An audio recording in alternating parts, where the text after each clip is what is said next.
La Segunda Guerra Mundial sin duda dejó una huella indeleble en la memoria, un evento que sacudió a todo el mundo y transformó a países enteros. Entre ellos, quizás, el que más se recuerda con dolor pero también con ilusión, es el caso de Japón. El 6 de agosto de 1945, el país del sol naciente fue objeto de una prueba con un arma nunca antes vista. Las ciudades de Hiroshima y Nagasaki fueron arrasadas en cuestión de segundos y se habría cobrado la vida de alrededor de 200.000 personas. Sin embargo, después de la rendición, la baja moral, la crisis económica y la ocupación estadounidense, la esperanza aún se podía percibir en el aire. Entre las cenizas del recuerdo se estaba consolidando el renacer de una nación, un momento de la historia de Japón que logró trazar un camino que logró que la cultura pop nipona conquistara al mundo entero. Y esta resurrección será explorada a través de 3 cintas animadas que componen esta miniserie: La filosofía de la bomba.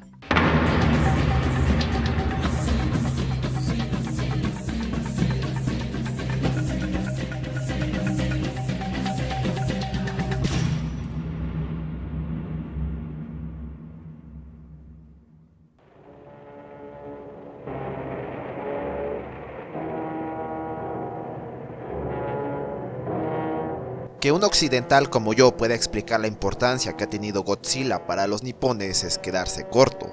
Cuando este gran monstruo salió a la luz por primera vez en 1954, la sociedad japonesa estaba tambaleándose desde todos los estratos comunitarios.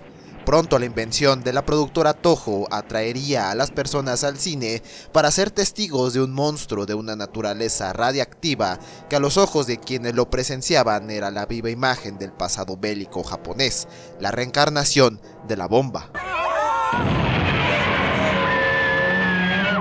A pesar de que hoy en día cualquiera que haya visto las películas de Godzilla, sobre todo los de la época Showa, recordarán al rey de los kaiju como una simple botarga peleando con otras botargas.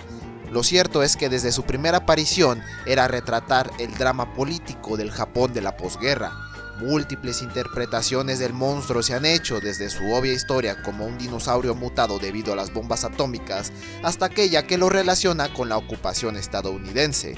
Pero lo cierto es que el éxito que cosechó en todo el país lo hizo pasar del dramatismo y el dilema del uso de armas de destrucción masiva a esto.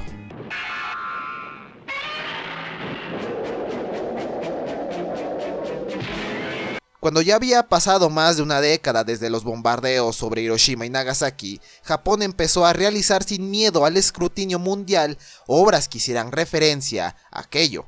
A diferencia de otros países como Alemania, que hasta la fecha hace importantes esfuerzos para censurar todo lo referente a su pasado, al menos Japón, en el caso de su derrota en 1945, no parece tenerlo en calidad de tabú, mostrando sin tapujos escenas de destrucción de sus ciudades más importantes que bien podían hacer referencia a aquello.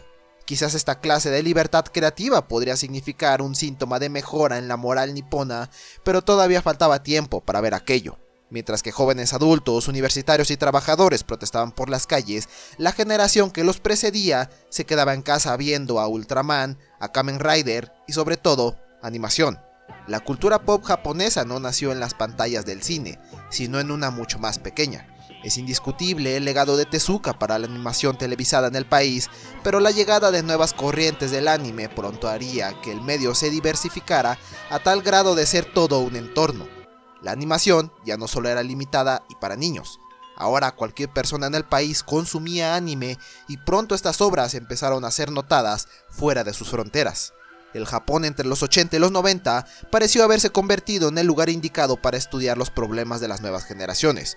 Luego de la turbulenta época de disturbios en Tokio y en medio de una crisis económica que se había prolongado por años, el futuro de los jóvenes nipones parecía cada vez más desolador. Pronto historias de ciencia ficción serán las encargadas de mostrar a esta nueva generación que su realidad pudo haber sido peor, y la manera en la que lo presentaban era realmente sórdida.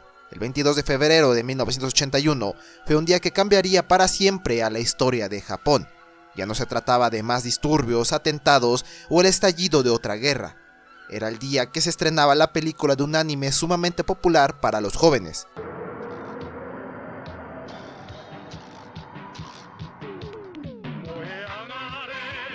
Mobile Suit Gundam se estrenaría en 1979 con una meta en específico: vender juguetes, pero en eso fracasó rotundamente.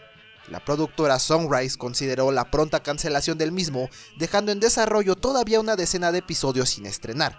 En medio de todo esto ocurrió lo que pareció un milagro, inverosímil e irrisorio. La mercancía de Gundam empezó a esfumarse en grandes cantidades. Los compradores eran jóvenes adultos que estaban rescatando este barco a medio hundir, comprando juguetes destinados para niños en un intento por evitar la cancelación de su anime preferido.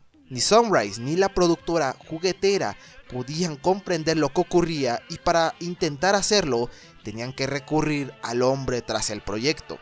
El director de la serie se llamaba Yoshiyuki Tomino, quien en un principio se le pidió dirigir una serie orientada únicamente al público infantil, uno cuyos mensajes fueran escuetos, pero siempre que primara a que el bien siempre vence al mal.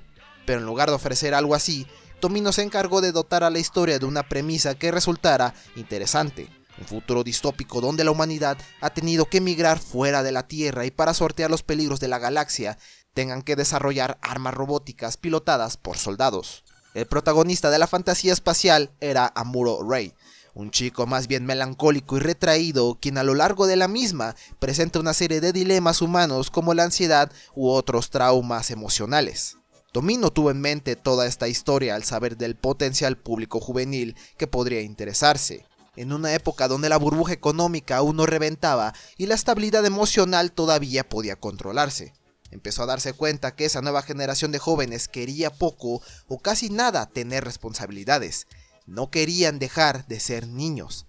Pero para los niños de verdad, Mobile Suit Gundam les resultó aburrido a más no poder. La complejidad de la misma los orilló a mejor cambiar de canal o directamente apagar la televisión. Eso en términos económicos era el fracaso de la serie, y la venta de un solo lote de las figuras de la misma no pudo salvarla de la cancelación. Fue así que Tomino tuvo que ingeniárselas para ofrecer un episodio final precipitado que sería estrenado el 26 de enero de 1980, pero ni así logró contentar a sus inesperados fans. Es así que aquella mañana en cuestión de 1981, la estación de Shinjuku y las calles aledañas se llenaron de jóvenes que poco les importaba las gélidas temperaturas, pues se arremolinaron con sus cosplay de sus personajes favoritos del anime y esperaron pacientemente el inicio de un evento que fue llamado como la declaración del nuevo siglo del anime, Anime Shinseiki Sengen. Pensar que un día como este paralizara al país entero es decir poco. Las autoridades habían prohibido las aglomeraciones desde los incidentes de los años 60 con las revueltas estudiantiles, por lo que la productora de la cinta empezó a incomodarse con las y los fanáticos que minuto a minuto incrementaban su presencia. Fue así que presionaron a Tomino para que saliera al escenario lo antes posible para dedicar unas palabras al respecto. Se esperaba que hablara de la cinta y cómo se había hecho pensando en los fans que querían un desenlace satisfactorio a la serie, pero en lugar de eso ocurrió lo inesperado. La marea de personas, que para ese momento ya alcanzaba las 15.000, pronto se acalló en un silencio tan sorprendente que fue de los momentos que más se recuerdan de ese día. Era Yoshiyuki Tomino quien les pedía que dejaran de empujar y se callaran para lo que estaba a punto de decir. Lo siguiente que salió de su boca fue una reprimenda a sus fanáticos. Si bien apreció aquella pasión con la cual empezaron a vitorearlo, lo cierto es que no quería que el evento terminara con heridos, pues seguiría alimentando el estigma social con el cual la sociedad empezaba a tacharlos. Para Japón, esos adultos que gustaban del anime no eran más que idiotas que se volvían salvajes en cuanto se reunían. Tomino quería que esto se sintiera como un matsuri, un festival japonés, y así terminó siéndolo. A eso de la 1 de la tarde empezaron las presentaciones de diseños, ilustraciones y en sí el equipo que estaba detrás de la película de Gundam. Ese día se consideraría un éxito, pues la película recaudaría más de 1.000 millones de yenes. A pesar de haber pasado desapercibido en su momento, hoy la historia moderna de Japón lo recuerda con el simbólico pistoletazo de salida a la nueva era del anime, una que se caracterizó por permitir presupuestos colosales, casi a la par de producciones de Hollywood, pero sobre todo empezar a hacerlas exclusivamente para un público mayor, dibujitos para adultos. El mangaka, cuya obra se caracterizó por mostrar esto de manera única, quizás nunca lo habría logrado de no ser porque se arriesgó a realizar una película que en términos presupuestales representaba un gran fracaso. Este hombre se llama Katsuhiro Otomo, que además de mangaka también fue uno de los directores de animación japonesa más representativos de finales del siglo XX. un artista que como muchos otros tomó la decisión de mudarse a la capital en un intento por trabajar de su pasión, y así lo hizo, empezando a resaltar por obras como A Gong Report, su ópera prima, y más tarde el estilo tan característico del mismo empezó a notarse en su obra más reconocida hasta ese momento, Domo, un trabajo que sin lugar a dudas resultó el prototipo de Akira, con elementos como los poderes psíquicos, pero también el ambiente casi claustrofóbico de las urbes niponas. Los 80 parecieron tener una visión particular del año 2019. Producciones estadounidenses engrandecerían esta suposición con películas como Blade Runner de 1982 y Carrera Mortal de 1987, cuyas premisas mostraban un futuro distópico donde la convivencia diaria entre humanos y las máquinas era cosa de todos los días, pero haciendo especial hincapié en cómo esta relación los alejaba poco a poco de su humanidad. Ese año en cuestión también sería escogido por Otomo para llevar a cabo la trama de su manga más conocido, Akira. La historia transcurre tras un supuesto ataque a la capital Tokio y que desata la tan temida Tercera Guerra Mundial. Una explosión masiva que recuerda mucho a los bombardeos de 1945 y cómo en la vida real solo atrajo una transición sin precedentes en la sociedad japonesa. El sórdido Neo-Tokio de Otomo recoge muchas referencias de su juventud cuando le tocó vivir en un Japón que apenas se estaba volviendo a industrializar y el tejido social se estaba desgastando. El manga tardó cerca de 8 años en realizarse, nutriéndose de las obras más oscuras de Tezuka y también de los revolucionarios del Gekiga de los años 60. El manga pronto se haría de un séquito que quedarían cautivados por el trabajo en el dibujo, uno que presentaba detalles en cada panel de una manera tan absurda que era imposible no perderse entre las páginas. Sin embargo, aun cuando el manga seguía en publicación, a Otomo se le dio la oportunidad de realizar una producción animada de su obra, parte de un comité conformado por las grandes productoras del momento como Bandai, quien le dio la oportunidad a Gundam hace un par de años, así como Kodansha y la mismísima Toho, la responsable del Rey de los Kaiju. Con un presupuesto de más de $9 millones, se había convertido en la película con el mayor presupuesto jamás producido en el país.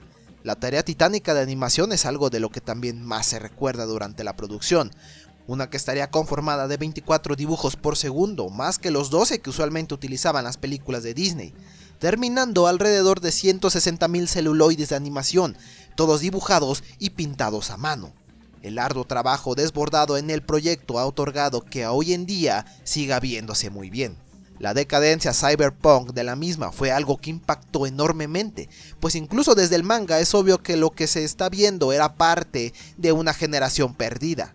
El protagonista de este horror futurista es Shotaro Kaneda, un joven líder de una banda de Bosozoku, una subcultura de motociclistas japoneses que reinaron la vida nocturna del país y que intenta a través de la violencia hacerse con la predominancia en las calles de la nueva capital nipona. Sin embargo, luego de un encuentro con un extraño niño y la desaparición de un miembro de la banda, Tetsuo Shima, pronto Kaneda y compañía irán descubriendo los oscuros secretos que guarda su país. Pero a pesar de lo interesante de la premisa, la animación casi inmaculada y la relevancia del manga en los lectores, la película fue un fracaso. Quizás no tan grande, pues solo alcanzaría a recaudar lo invertido y presentando nulas ganancias para todos los involucrados en el proyecto.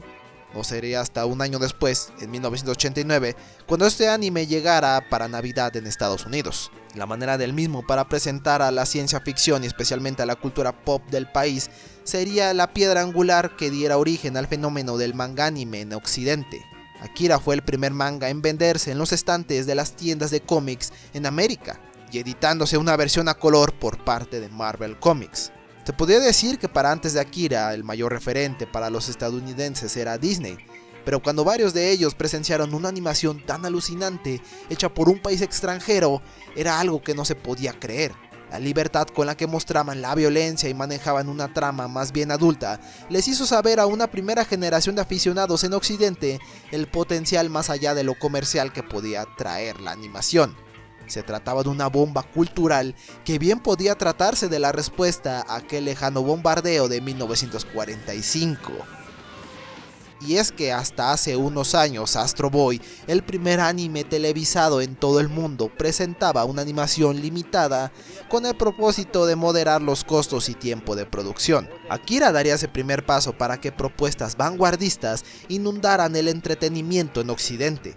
Y cuando Akira volvió de su viaje por los Estados Unidos, se podría decir que tuvo una segunda oportunidad en su tierra natal, pues no olvidemos que durante los 80 Japón experimentó una alza económica nunca antes vista, incluso antes de la guerra.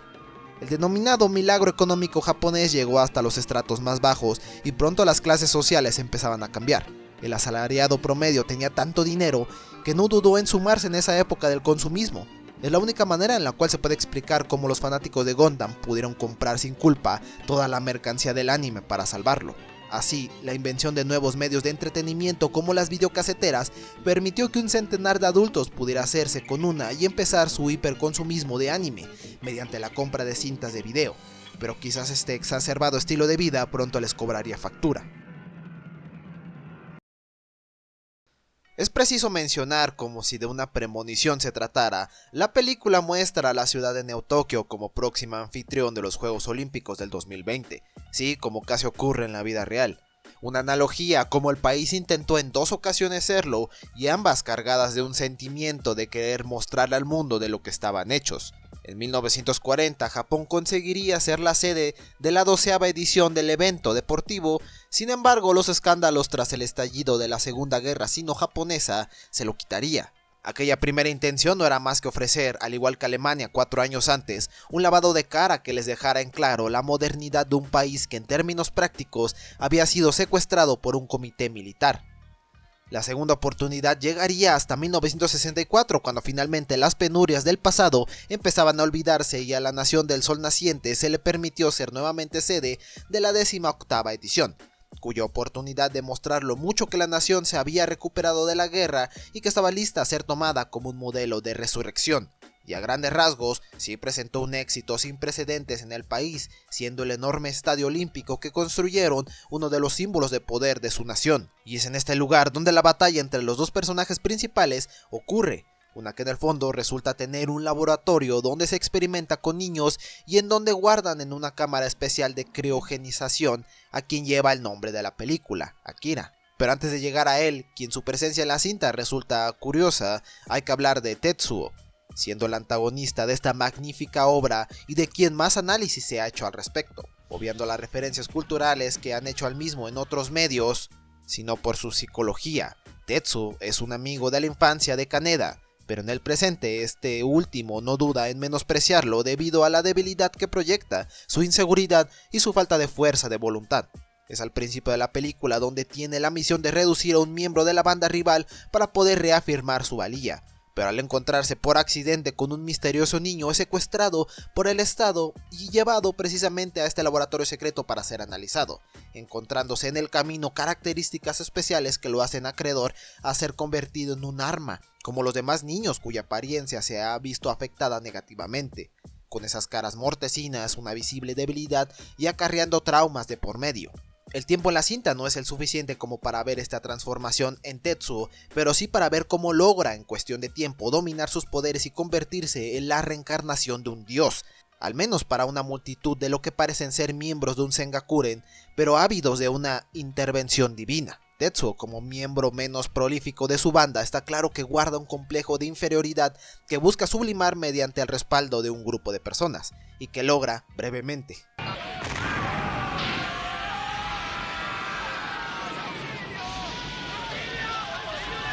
Este señor, que parece ser un líder religioso y espera el regreso de Akira, muere junto a sus seguidores en la destrucción de este puente. La razón por la cual resalto esta es su presencia en el manga, que es más relevante, llegando incluso a tener protagonismo hasta el desenlace del mismo. Su caso es más que curioso cuando muchos de los personajes de la obra impresa no hacen ni acto de presencia en el largometraje. Una razón obvia si se toma en cuenta que la historia de Akira tenía que ser contada a lo mucho en 2 horas. Pero más curioso aún es lo que ya había mencionado. El manga aún no acababa y la producción de la cinta ya estaba en desarrollo. En el manga, Tetsuo logra hacerse de un séquito de fanáticos que darían la vida por él. Es un ser que demuestra un poder tal que claro que en el enfrentamiento final es comparable a la batalla con un dios, mientras que el de la película no llega a tal nivel. La colosal obra de Akira se compone por 6 tomos recopilatorios y en la parte que adapta entre comillas la película es esto. Y quizás el peor error sea que la cinta se llama Akira y el susodicho no aparece más que en los últimos minutos, a comparación del manga que al final del segundo tomo es liberado por Tetsuo. Es así que la obra impresa no guarda más de lo necesario el secreto de que aquella explosión que inició la Tercera Guerra Mundial no se trataba de una de origen nuclear, sino el poder que Akira podía expulsar con un solo de sus pensamientos. Quizás como este último, Japón también despertaría sus poderes ocultos, pero esa onda que arrasa a la ciudad en un santiamén también puede ser equiparable a cuando esa burbuja económica explotó. La década perdida empezó a producirse a inicios de los años 90. Cuando el crecimiento se estancó, los salarios se redujeron y las empresas como Sony, Toshiba o Toyota tuvieron que hacerle frente a otras de procedencia extranjera como Corea del Sur para poder mantenerse. Así la sociedad ya no pudo continuar con su consumo exacerbado, pues ya no había seguridad de poder recuperar en corto plazo sus compras, entre ellas una que era meramente necesidades creadas por el mercado. Y a pesar de que esto no afectara a niveles que recordaran a lo visto en la cinta donde hay una distintiva entre clases sociales, sí dejaría a la deriva a muchos japoneses que ya no sabrían otro lugar donde desembocar sus frustraciones que no fuera la fantasía. Como los seguidores de Akira que necesitaban a alguien en quien creer, es así que nacen extraños cultos que arroparían a estos marginales. Aum Shinrikyo sería una de ellas, conformado por personas solitarias, sin empleo o sin relaciones sociales fuera del culto. Quizá lo más extraño sería la apreciación que tenían al anime y cómo incluso llegaron a producir uno para atraer a más personas. Este culto tenía una extraña fijación al fin del mundo y el líder, Shoko Asahara, mandaría a realizar un atentado al metro de Tokio en 1995 con gas sarín. Un episodio de la década perdida que marcaría para siempre a Japón, pues al arrestar a los responsables se descubriría que no se trataban de genios del mal, sino miserables hombres y mujeres retraídos y resentidos sociales. Recordar lo que les dijo Tomino 14 años atrás, que los fanáticos del anime podían ser un sector demográfico peligrosamente grande, empezó a preocupar al grupo conservador. Incluso años atrás, personajes como Tsutomu Miyazaki escandalizaría a la sociedad cuando se descubrió que era el responsable del asesinato de 4 niñas entre los 4 y 7 años de edad. La prensa, desesperada por encontrar una manera de explicar los atroces crímenes, aprovecharía que el departamento de Miyazaki se encontraba hasta el techo de toda clase de videocintas que mostraban contenido dañino como el gore, pero también anime, pues Tsutomu también era un ferviente seguidor del movimiento. La prensa no dudaría en tacharlo como el asesino otaku, una palabra que estaba siendo utilizada a manera de estigma social para todas aquellas personas que pasaban más tiempo perdidas en mundos fantásticos de ciencia ficción en lugar de mantener los pies en el mundo real. El psicoanalista Takeo Doi nombraría a aquellos estudiantes que se manifestaban en las décadas pasadas como amae, algo parecido a malcriados, pues para él no eran más que una generación de niños crecidos chillando por atención. Más tarde, otro psicoanalista llamado Keigo Okonogi rescataría este término para definir al fenómeno de los fanáticos de anime, para describirlos como jóvenes japoneses poco comprometidos, apáticos, adictos a placeres simples como videojuegos o cómics, sin interesarse en nada más que mantener un estado permanente de adolescencia. Pero los jóvenes eran todo menos que malcriados, ¿verdad? Aquellos que renunciaban a la vida social para aislarse en sus departamentos o cuartos, o el incremento en las tasas de suicidio, o aquellos que morían en plena soledad, parecían claros indicios sobre los nuevos problemas que acarreaba el Japón de principios de los 90.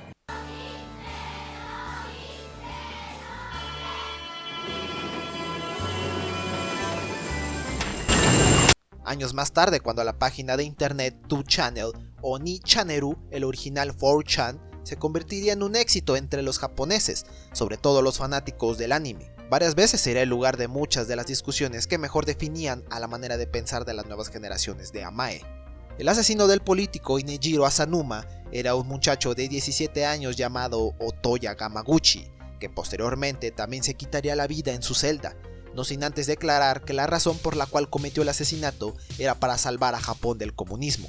La imagen de ese joven inestable que nada más actuó por sí mismo sería vanagloriada en el foro, aludiendo a que sin él posiblemente nadie de los presentes podría estarse masturbando pensando en una chica de anime. Las ínfulas y fantasías de los nuevos adeptos a esto parecían un tema que por muchos años intrigó a muchos directores. Por ejemplo, Ishiro Honda, el director de la época clásica de Godzilla, dirigiría en 1969 la que es considerada su peor y mejor película, dependiendo a quien se lo preguntes, pues mientras que el director considera que la misma es una de las mejores jamás hechas, los fanáticos de Godzilla la repudiaron. no solo porque recicló escenas para reducir costos, sino porque la trama era confusa. Narra la vida de Ichiro Miki, un solitario niño cuya fascinación por el rey de los kaiju lo lleva constantemente a fantasías donde él forma parte del mundo de este último. Aquellos fans de Godzilla sin saberlo estaban presenciando una crítica hacia ellos mismos, al problema del escapismo mediante el ensueño. En la película, Ichiro, tan solo llegar a su casa, decide encender la televisión porque es el único que le hace compañía, pues sus padres se encuentran trabajando la mayor parte del día, un reflejo del Japón industrializado en el que las vidas sociales empezaron a reducirse considerablemente, de no ser porque se atrevió a mostrar un estilo de metalenguaje y ofrecer un final que invitaba a las personas a encarar los problemas de su día a día en lugar de excluirse para evitar tener que enfrentar la realidad. Posiblemente poco podría decirse de lo mucho que obras como Godzilla significan para la sociedad japonesa, algo más que puro entretenimiento y escapismo. Un año después del estreno de Akira en Japón, en 1989, se estrenaría una película de poco más de una hora llamada Tetsuo, el hombre de hierro. Más allá del nombre y la aparente comparativa con la transformación del antagonista de la cinta, lo interesante de esta era la manera en la que también representaba los nuevos miedos del Japón moderno. El protagonista es un hombre asalariado que es víctima de un ataque que lo va convirtiendo poco a poco en una máquina, una pérdida de la humanidad y el miedo a la creciente tecnología que lo empieza a alejar de las personas y de aquello que lo hace humano. Akira, pionera en muchas críticas de su país, y como Godzilla, son productos de años de reflexión de lo que dejó aquellas cálidas mañanas del 6 y 9 de agosto de 1945, una cuyo interés se radica en hasta qué punto somos víctimas y hasta qué otros somos verdugos de nuestras propias creaciones. Los dioses, entre comillas, de Akira recuerdan mucho a aquellos que jugaron a hacerlo para crear el arma más mortífera jamás hecha. Y a pesar de la parafernalia en que se convirtió Godzilla y el anime, aguardan la crítica sobre enfrentar de otras maneras que no sean el propio conflicto a las cicatrices del pasado, pues no hay arma que le haga frente a Godzilla, no hay una que pueda borrar el recuerdo que representa.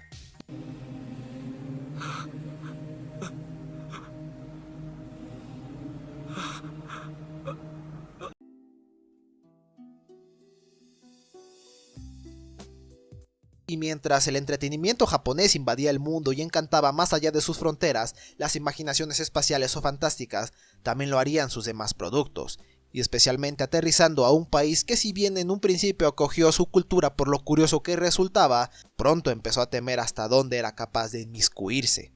Estados Unidos, enemigo y luego aliado, empezó a desarrollar un sentimiento antijaponés que se materializaría a través de su músculo propagandístico, Hollywood. Ya se habló de la ofensiva interpretación de Mickey Rooney en Desayuno en Tiffany's, pero los años posteriores le darían otra visión al japonés mediante la mirada occidental, y era una digna de temer.